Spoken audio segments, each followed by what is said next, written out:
Hello friends, कैसे हो आप सब।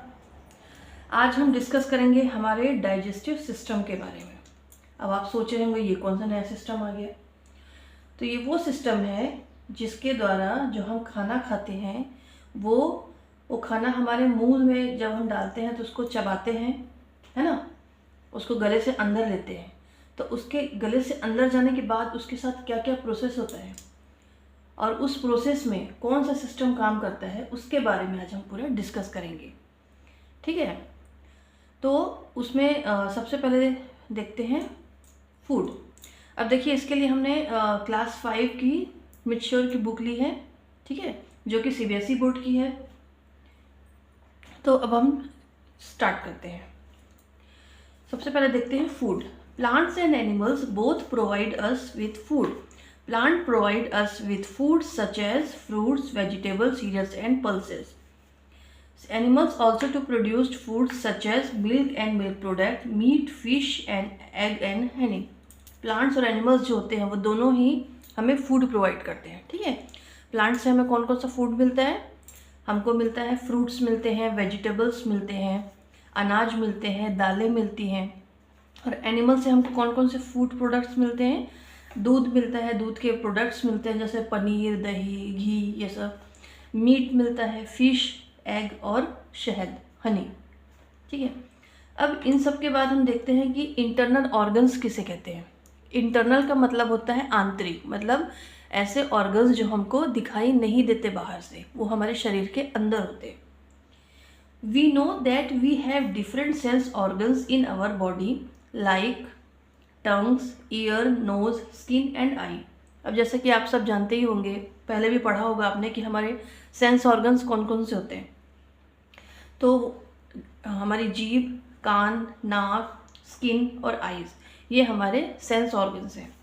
All these parts can be seen from outside and known are external organ.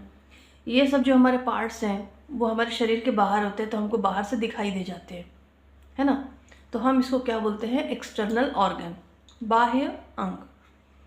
These are several body parts which are present inside our body. उसी तरह से कुछ बहुत सारे पार्ट्स होते हैं, ऑर्गन्स होते हैं जो हमारे शरीर के अंदर होते हैं और वो हमको दिखाई नहीं देते। ठीक है, तो उसको हम क्या बोलेंगे? इंटरनल ऑर्गन, मतलब आंतरिक अंग। ठीक है, अब इसके बाद डाइजेस्टिव सिस्टम।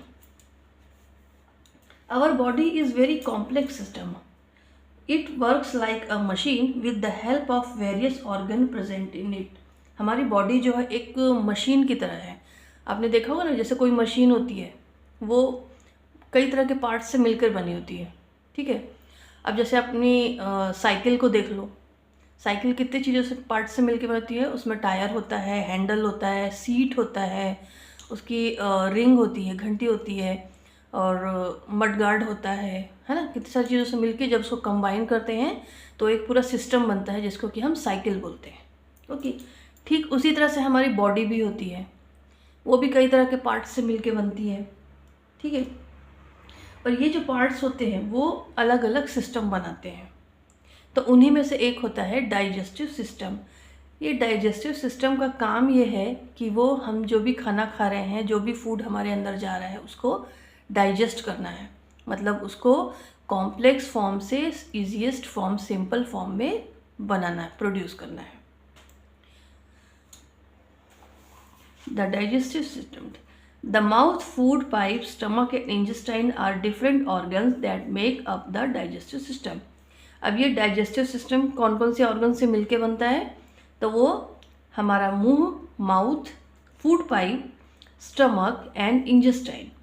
ये पिक्चर देख रहे हैं आप, इस पिक्चर में ये जो यहाँ से लेके ये पूरा जो सिस्टम है ये हमारा डाइजेस्टिव सिस्टम है। The food that we eat contains carbohydrate, proteins, fat and other nutrients. हम जो भी खाना खा रहे हैं, जो भी फूड ले रहे हैं, वो कार्बोहाइड्रेट, प्रोटीन, फैट और अदर न्यूट्रिएंट से मिलके बनता है। These are complex material. ये जो होते हैं वो कॉम्प्लेक्स मटेरियल होते हैं और इनको सिंपल फॉर्म में तोड़ा जाता है। और ये तोड़ने का काम कहाँ पे होता है? हमारे डाइजेस्टिव सिस्टम में। और ये जो पूरी प्रोसेस होती है उसको कहते हैं डाइजेशन। ठीक है, डाइजेशन। तो डाइजेशन इज द प्रोसेस ठीक है, ये एक प्रोसेस है जिसमें हम खाने को हमारे फूड को कॉम्प्लेक्स फॉर्म से सिंपलेस्ट फॉर्म में प्रोड्यूस करते हैं। अब देखते हैं कि कैसे डाइजेस्टिव सिस्टम में अलग अलग पार्ट्स जो ऑर्गन्स जो होते हैं वो काम करते हैं। ओके, तो सबसे पहला पार्ट ऑर्गन आता है हमारे डाइजेस्टिव सिस्टम का, माउथ। माउथ ही एक ऐसी जगह है जहाँ से फूड जो है हमारे शरीर में, हमारे बॉडी में इंटर करता है।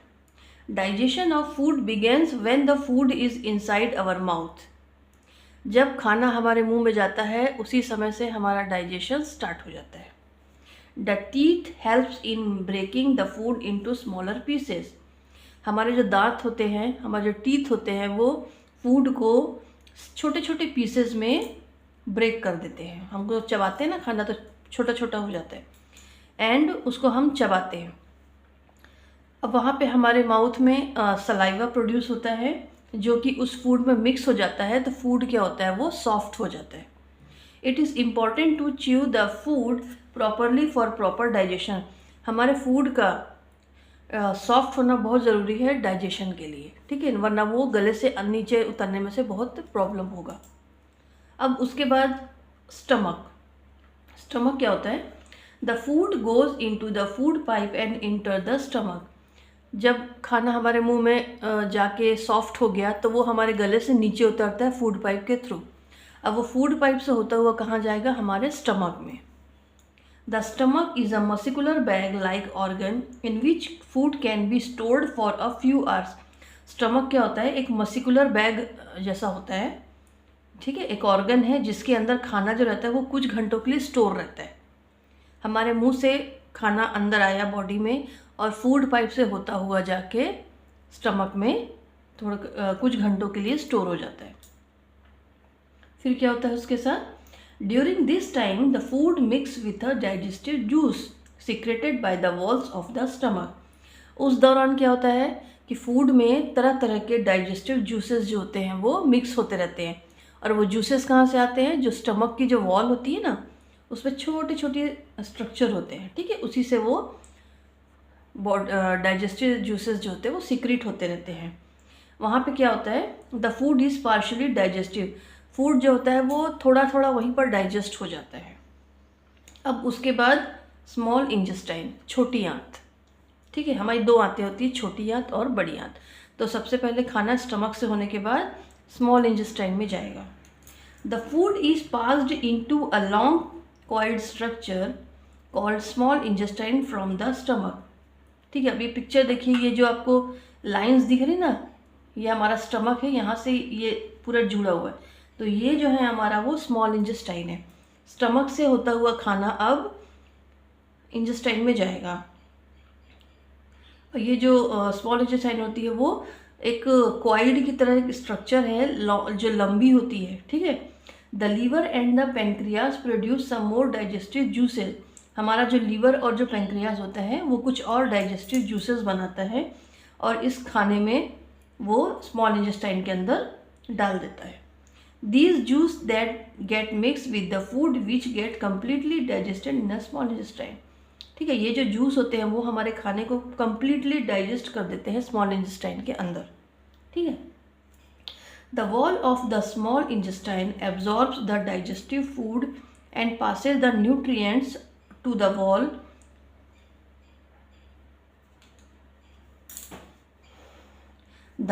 of the small intestine.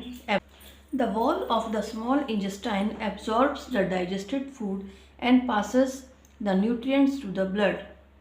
हमारे स्मॉल इंटेस्टाइन की जो वॉल होती है ना, खाना एब्जॉर्ब होने के बाद उस खाने से जो न्यूट्रिएंट्स निकल रहे हैं उसको, उसके अंदर जो न्यूट्रिएंट्स है उसको ब्लड में वो एब्जॉर्ब कर देता है। Blood carries the nutrients to all the body parts of the body. Blood जो होता है वो न्यूट्रिएंट्स को हमारे बॉडी के हर पार्ट्स में लेके जाता है। आपको पता है ना, हमारे शरीर के हर एक हिस्से में ब्लड होता है। तो ब्लड का काम क्या होता है? ब्लड का काम यही होता है कि वो न्यूट्रिएंट्स को बॉडी के छोटे छोटे हर एक कोने में पहुंचाए, ठीक है। ब्लड जो होता है वो एक कैरियर होता है, उसके अंदर न्यूट्रिएंट्स होते हैं nutrients like protein, carbohydrate, fat, minerals, iron, ये सब जो होते हैं ना वो ब्लड ही होता है जो कि बॉडी के हर पार्ट्स में लेके जाता है। इसमें ऑक्सीजन और CO2 भी होता है, ठीक है। इसके बारे में हम रेस्पिरेटरी सिस्टम में अच्छे से डिस्कस करेंगे कि वो ऑक्सीजन को कैसे कैरी करता है और CO2 को कैसे हमारे बॉडी से आउट करता है। ओके, अब इसके बाद लार्ज इंटेस्टाइन। अब स्मॉल इंटेस्टाइन का तो काम हो गया, ठीक है। अब उसके बाद large intestine. The undigested food passes into the large intestine from the small intestine. अब हम जो खाना खा रहे हैं वो पूरा डाइजेस्ट हो गया, ठीक है, उससे न्यूट्रिएंट्स भी निकल गए। अब उसके बाद जो अनडाइजेस्टेड फूड बचे, फूड पार्टिकल्स कुछ कुछ बच जाते हैं जो वेस्टेज होते हैं, वो कहाँ जाएंगे? तो वो जाएंगे, आगे बढ़ेंगे और लार्ज इंटेस्टाइन में चले जाएंगे। The walls of the large intestine absorb water from the food material. अब इसका काम क्या है कि उस जो बचा हुआ जो वेस्ट मटेरियल है हमारे बॉडी में, जो कि अनडाइजेस्टेड फूड है, अब उसमें से पानी को अलग कर देगा और सॉलिड पार्टिकल्स को अलग करेगा। तो जो सॉलिड पार्टिकल जो होगा वो लार्ज इंटेस्टाइन में कलेक्ट हो जाएगा और उधर से होता हुआ रेक्टम और जो एनस होता है, ठीक है, वहाँ पे जाके वो स्टोर होगा और उसके थ्रू वो बॉडी से बाहर निकल जाता है, ठीक है। और जो पानी बचता है उसको किडनी फिल्टर करती है और उसको यूरिन के थ्रू बाहर निकाल देती है। ओके, समझ में आया? तो क्या देखिए, अब इसको ऐसा समझिए कि आपने मान लीजिए एप्पल खाया है ना, फ्रूट्स खाए। अब फ्रूट्स आपने मुंह से बाइट किया, उसको दांतों के थ्रू उसको चबाया, है ना। तो दांतों से चबाने से क्या हुआ, छोटे छोटे फूड पार्टिकल्स में चेंज हो गया। अब आपके मुंह में जो सलाइवा बन रहा है, सलाइवा बना, उससे क्या हुआ कि सलाइवा से वो जो फूड पार्टिकल्स है वो भी सॉफ्ट हो गए। अब सॉफ्ट हो गए तो वो निगलने के लायक बन गए, तो आपने इसको गले से निगल लिया। अब वो फूड पाइप से होता हुआ स्टमक में गया। अब स्टमक में क्या है कि जो स्टमक होता है उसमें डाइजेस्टिव जूसेस सिक्रीट होते हैं उसके वॉल्स से, तो आपने जो फ्रूट्स खाए हैं उसको वो और डाइजेस्ट कर देता है, ठीक है। फिर उसके बाद वो आगे बढ़ता है, जाता है स्मॉल इंटेस्टाइन में। अब डाइजेस्टेड फूड जो स्मॉल इंटेस्टाइन में गया, अब वहाँ पे उसका मेन काम होता है। अब आपने जो भी फ्रूट खाया उसके जो भी न्यूट्रिएंट्स हैं वो ब्लड के थ्रू हमारी बॉडी में जगह जगह पहुँच जाते हैं। और जो अनडाइजेस्टेड फूड हैं और जो मतलब जो सॉलिड पार्टिकल्स हैं वो लार्ज इंटेस्टाइन में जाएंगे और वहाँ से उनमें से पानी को अलग कर देंगे और सॉलिड को अलग कर देंगे। तो जो सॉलिड वाला पोर्शन है वो हमारे रेक्टम से और एनस से होता हुआ बॉडी से बाहर निकल जाएगा, और जो पानी वाला पार्ट है वो किडनी के थ्रू होता हुआ किडनी भी उसको फिल्टर करेगी, थोड़ा बहुत जो न्यूट्रिएंट्स होगा उसको वापस भेज देगी, और जो कचरा होगा, जो वेस्टेज होगा, वो यूरिन के रूप में बॉडी से बाहर फेंक देगी, ठीक है। तो इस तरह से एक फूड का हमारे बॉडी में कंप्लीट डाइजेशन होता है, और इस पूरे सिस्टम में जो जो ऑर्गन्स काम करते हैं वो सब मिलके डाइजेस्टिव सिस्टम बनाते हैं। तो आई होप आपको समझ में आया होगा, है ना। तो अब इसके बाद हम देखते हैं some tips of proper digestion. अब हमको प्रॉपर डाइजेशन के लिए कुछ टिप्स को फॉलो करना चाहिए। जैसे it is necessary that we adopt good eating habits. सबसे पहले तो हमको गुड ईटिंग हैबिट्स को अडॉप्ट करना चाहिए, जिससे हमारा डाइजेस्टिव सिस्टम का जो वर्क है वो प्रॉपरली हो सके। We should adopt the following habits. हमको कौन कौन सी हैबिट्स फॉलो करनी चाहिए? तो we should take our meals and fix time. हमें जो खाना है वो अपने फिक्स टाइम में ही लेना चाहिए, ठीक है। कभी ऐसा नहीं है कि जब मन में आए खा रहे हैं। हमको हमारे लंच का टाइम, हमारे ब्रेकफास्ट का टाइम, हमारे इवनिंग स्नैक्स का टाइम, हमारे डिनर का टाइम फिक्स कर देना चाहिए और उस टाइम पर उसको लेना चाहिए। We should take small bites of food. और हमको खाने की छोटी छोटी बाइट्स लेनी चाहिए। We must chew the food well before swallowing it. जब भी हम खाना मुंह में ले रहे हैं उसको गटकने से पहले, उसको अंदर लेने से पहले उसको अच्छे से चबाना चाहिए। We should wash our hand before and after eating. हमें खाना खाने से पहले और खाना खाने के बाद अपने हाथों को एकदम अच्छे से वॉश करना चाहिए। We should avoid eating uncovered food. हमको जहाँ तक हो सके बिना ढके हुए फूड्स को नहीं खाना चाहिए, क्योंकि क्या होता है ना कि उसमें गंदगी जम जाती है, मक्खियाँ मच्छर आके बैठते हैं, और ये सब जो होते हैं वो बीमारियों के कैरियर होते हैं ना, वो बीमारी ला के उसमें छोड़ देते हैं और हम उसी को खा लेते हैं। तो बीमारियों के जो वायरस और बैक्टीरिया होते हैं वो हमारे बॉडी में पहुंच जाते हैं, हमको बीमार कर देते हैं। We should wash fruits and vegetable before eating. हमें फ्रूट्स और वेजिटेबल्स को खाने के पहले अच्छे से धोना चाहिए। Water helps in digestion in food. Water जो होता है वो डाइजेशन में इम्पॉर्टेंट रोल प्ले करता है, इसलिए हमको दिन में कम से कम 6 से 8 ग्लास पानी रोज़ पीना चाहिए। पानी का अगर बैलेंस हमारी बॉडी में सही है तो हमारी बॉडी एकदम अच्छे से वर्क करेगी। अब इसके बाद हम देखते हैं कि जब हम खाना बनाएं तो हमें कौन कौन सी बातों का ध्यान रखना चाहिए। Most of the food items we eat are cooked. हम जितना भी खाना खा रहे हैं उसमें से अधिकतर जो फूड होते हैं वो कुकड होते हैं, पके हुए होते हैं। Cooking makes the food easily distributed. Cooking makes the food easily digestible. It makes the food soft and tasty and killful harmful germs. Cooking जो होती है हमारे फूड को ईजिली डाइजेस्टेबल बनाती है और ये हमारे फूड को सॉफ्ट बनाती है, टेस्टी बनाती है और उसके अंदर जो हार्मफुल जर्म्स होते हैं उसको भी वो मार देती है। That are present in the raw food. Boiling, roasting, steaming and baking are some of the ways. इसका कुछ कुछ टाइप्स हैं, जैसे बॉयल करना, रोस्ट करना मतलब सेकना, स्टीमिंग मतलब भाप से पकाना और उसको बेक करना। ठीक है, ये कुछ वेज होते हैं कुकिंग करने के। We should not throw away water in which pulses grams of vegetable are soaked. हमको जब हम कोई दाल को, चने को, सब्जियों को जब धोते हैं ना तो उसके पानी को नहीं फेंकना चाहिए, ठीक है, क्योंकि उसमें विटामिन्स होते हैं। वाइल बॉइलिंग, जब हम उसको देखो,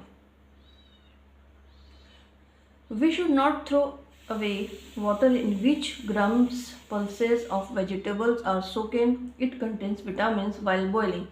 जब हम दालों को, है ना, सब्जियों को या किसी भी चीज़ को बॉईल करते हैं ना तो उसके पानी को नहीं फेंकना चाहिए। उसमें क्या होता है, उसमें जो विटामिन्स होते हैं ना वो पानी सोक करता है। The water used for boiling contains all the nutrients absorb from the food. और जो पानी होता है वो बॉयल करते समय न्यूट्रिएंट्स को एब्जॉर्ब कर लेता है, इसलिए उस पानी को नहीं फेंकना चाहिए बल्कि खाने में ही प्रयोग करना चाहिए। We should use minimum oil, ghee and butter. जहाँ तक हो सके हमारे खाने में कम से कम मात्रा में तेल, घी और बटर को यूज़ करें। क्या होता है कि ज़्यादा खाने से वो हमारे नसों में जाके, जो ब्लड वेसल्स होती है ना, आर्टरीज होती है, उसमें जाके जम जाता है और कोलेस्ट्रॉल फॉर्म करता है। We should not open the lid while cooking. Essential nutrients are lost. जब हम खाना बनाएं तो खाने को जहाँ तक हो सके ढककर ही बनाना चाहिए। उससे क्या होता है कि जो भाप बनती है ना, अगर हम खोल के बनाएंगे तो भाप के साथ ही सारे न्यूट्रिएंट्स गायब हो जाते हैं। Essential nutrients are lost through the vapour.